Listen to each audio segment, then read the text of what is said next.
ළමයි කොහොමද ඔයාලට? ඉතින් හැමෝම පරිස්සමින් ඉන්නවා ඇති කියලා හිතනවා. ඔන්න ඉතින් කාලෙකට පස්සේ මම දිග බ්ලොග් එකක් අරගෙන ආවා. ඉතින් ඔන්න අද මම ඇතුළු මගේ යාළුවෝ හැමෝම බෝඩිමේ ඉන්න දවසක්. හැබැයි ඉතින් එක යාළුවෙක් මෙතන නැහැ. ඒ තමයි අපේ නවෝ. ඉතින් මිස්යෝ සහෝදරී, ඔයාව මිස්සනවා අපිට සෑහෙන්න. ඉතින් යාළුවනේ මේ දවස් ටිකේම අපිට සෑහෙන්න assignments වගේක් තිබ්බා. ඉතින් මේ දවසෙත් කොහොම හරි අපි කට්ටියම උදේම නැගිටලා උයන්නේවත් නැතුව මේ කතා කර කර ඉන්නේ අපි මේ assignments ටික කොහොමද ඉවර කරගන්නේ කියලා. මගේ මූණෙන් පේනවා ඇතින assignments වල බැරෑරුම්කම. ඉතින් ඔන්න අපි කොහොම හරි මේ කතාව හිටියේ මේව කොහෙන් පටන්ගෙන කොහෙන් ඉවර කරන්නද කියලා. මොකද එක විදිහේ assignments ගොඩාක් මේ සතියෙම අපිට තියෙන නිසා. ඉතින් කොහොම හරි ගොඩාක් වෙලා මම කල්පනා කර කර හිටියා මං කරන assignment එක කොහොමද කොහෙන්ද පටන් ගන්න කියලා. ඒ තරමට මම පොඩ්ඩක් අප්සෙට් වෙලා හිටියේ මොකද මං අසනීප වෙලා තින්දපු නිසා. කොහොම හරි ඉතින් මං assignment එක කරන්න ඕන පටන් ගත්තා.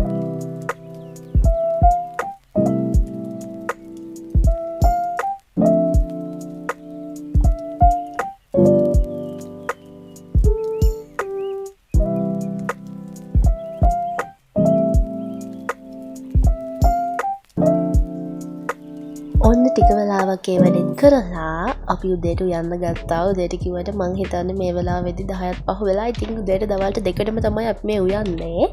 අපි කියන්නේ මමයි මගේ යාළුවෝ දෙන්නයි තමයි උයන්න ගත්තේ. 4 දෙනෙක් බෝඩිමේ හිටියට එදා දවසේ අපි 3 දෙනෙක් තමයි එදා උයන්න ගත්තේ. මොකද අනිත් එක්කෙනා උදේම කෑවා.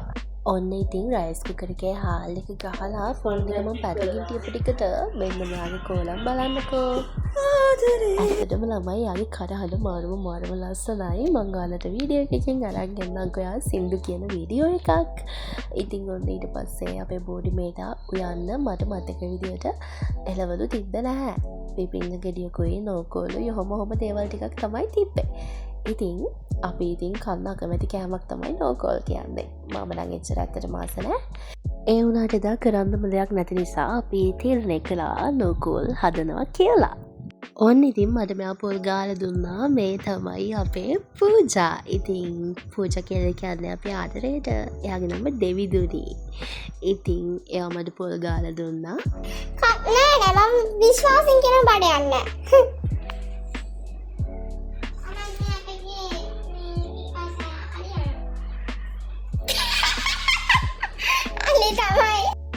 මේ වෙලාවෙදි කොහොම හරි අපිට බඩගින්නත් හොඳටම වැඩි වෙලා. ඉතින් ඉක්මනට උය තමයි හිටියේ.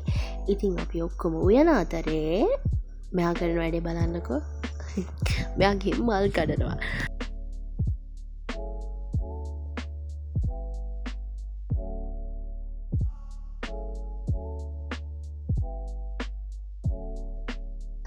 ඔන්න ඉතින් උදේ දවල් දෙකම ෂේප් කරගත්ත එදා දවසේ කෑම වේල තමයි මේ තියෙන්නේ.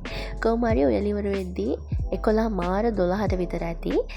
ඉතින් එදා දවසේ ෂේප් කරගත්ත අපේ රාජකීය රාජභෝජනේ තමයි ඔය තියෙන්නේ. බලන්න කන්න. මට නම් කියන්න වචන නැහැ. එච්චර වරනා ඕනේ. මට ඇත්තටම කියන්න වචන නැහැ. මම හදවතින් කියන්නේ. ඒ තරම් කෑමත් ඒ වගේ ඔයත් ඒ වගේ කහමල. සුපර්. ඇත්තටම සීරියස්ම බෑ. අහමහල් පාට. ඒකට සතුටුයි. ඉතින් ඔන්න ඔහොම තමයි මං හදපු කෑම වලට යාළුවගේ කමෙන්ට්ස්. ඉතින් මං හරිම ආදරෙන් තමයි මේ කෑම හදන්නේ. ඉතින් ඔන්න අපි කයියක් දාගෙන කෑම ටිකක් කෑවා. මොකද ඒ වෙලාවෙදි හොඳටම බඩගින්නේ තමයි හිටියේ. දන්නවද ළමයි මම කියන්නේ පොඩි දේවල් වලින් සතුට හොයන කෙනෙක්. ඉතින් මම කැමති හැම වෙලාවෙම ලස්සනට ඉන්න. කොහොමත් මම සතියට 2 පාරක් 3 පාරක් මොනවම හරි ෆේස් පැක් එකක් දාන කෙනෙක්. ඉතින් මට හිතුණා මම මේ කරන පුංචි බියුටි ටිප්ස් වලට මගේ යාළුවන්වත් එකතු කරගන්න. දන්නවද මම මේ කරන පුංචි දේවල් වලින් මගේ හිත නිතරම මම සතුට කරනවා. ඉතින් මං ගැන මටම හොඳ හැඟීමක් දැනෙන්න කරන පුංචි දේවල් වලින් එකක් තමයි මේ ෆේස් පැක් දාන එක. සාමාන්‍යයෙන් මම ඇඳුමක් තෝරන එකේ ඉඳලා ස්කින් කෙයාර් එකක් කරන එක දක්වාම ඒ හැම මොහොතක්ම එන්ජොයි කරනවා. ඉතින් මේ දවසෙත් මගේ යාළුවන්ට මේ ෆේස් පැක් එක දාලා එයාලා සතුටු වෙන දිහා බලලා මාරම විදියට සතුටු වුණා. ඉතින් ඔන්න බලන්නකෝ යාළුවගේ මුවනේ තියෙන සතුට. ඉතින් බලමු යාළුවා මොනවාද මේකට කියන්නේ කියලා.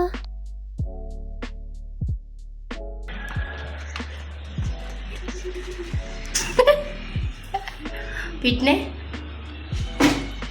Superior. ඔන්න ළමයි ඒ ෆේස් පැක් එක වේලුනාම මෙන්න මේ විදියට තමයි තියෙන්නේ. ඉතින් කාට හරි මේ ෆේස් පැක් එක ගැන විස්තරයක් ඕනම් කමෙන්ට් එකක් දාන්න. මං ඔයාලට කියලා දෙන්නම්. ඉතින් ඔන්න ටක් ගාලා වොෂ් එකක් දාගෙන ඇඳුමක් මාරු කරගෙන මම ආවා. ඉතින් ළමයි hina වෙලා හිටියට අපේ බෝඩි මේ අයට මේ දවස්වල සෑහෙන්න ලෙඩ. ඉතින් ඒ නිසා කනගාටුවෙන් වුණත් hina වෙලා අපි මේ යන්න ලෑස්ති වෙන්නේ මෙඩිකල් චෙක්අප් වගේක් කරගන්න. ඉතින් කොහේ ගියත් ලස්සනට යන්න කැමති මම ඉතින් මේ ගාන්නේ මගේ සන්ස්ක්‍රීම් එක.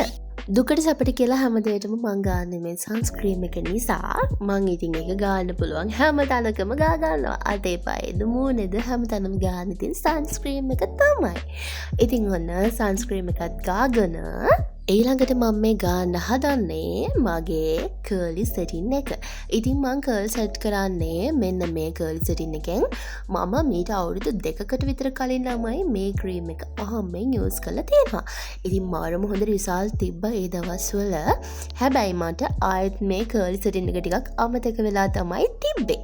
හැබැයි ඔන්න මං ආයෙත් හොඳ කර්ලි සෙටින් එකක් හොය ඉඳිද්දී මට මේක මතක් වුණා. ඉතින් මං ආයෙත් යූස් කරන්න පටන් ගත්තා. ඇත්තටම මාර ලස්සන හොඳ රිසල්ට් එකක් තමයි තියෙන්නේ. ඉතින් මම ඔයාලට මේ වීඩියෝ එකේම කොනකින් දාන්නම් මේ ප්‍රොඩක්ට් එක මොකක්ද කියලා. ඔයාලට මේක ඔන්ලයින් ඕඩර් කරන්න පුළුවන්. ඉතින් ළමයි ඔයාලා බලන්න මගේ ෆයිනල් අවුට්පුට් එක මාරම ලස්සනට කර්ල් සෙට් වෙලා තියෙනවා. ඉතින් මේ ප්‍රොඩක්ට් එක තමයි මම මේ දවස්වල යූස් කරන්නේ. ඔන්න ළමයි ඉතින් මම දැන් ලෑස්ති වෙලා ඉවරයි. ඉතින් යන්න තමයි හදන්නේ දැන්. ඉතින් මගේ යාළුවා එනකන් තමයි මම මේ පොඩ්ඩක් වීඩියෝ කර හෙට මෙහෙට පැද්දි ඉන්නේ ඉතින්.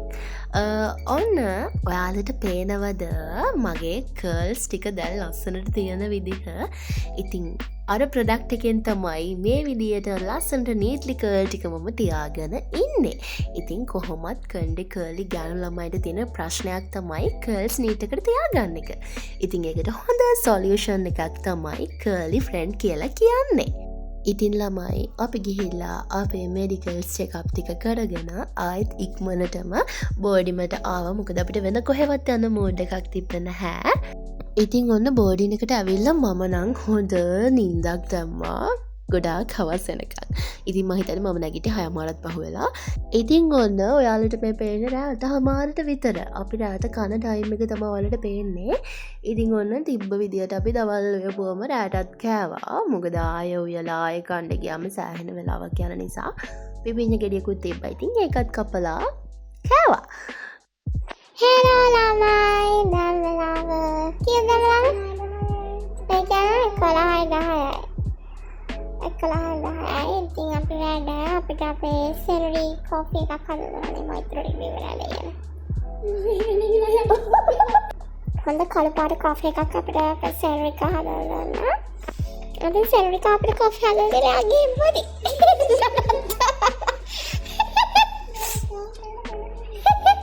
දරච්චාගේ බෝලර මාල කියන්නේ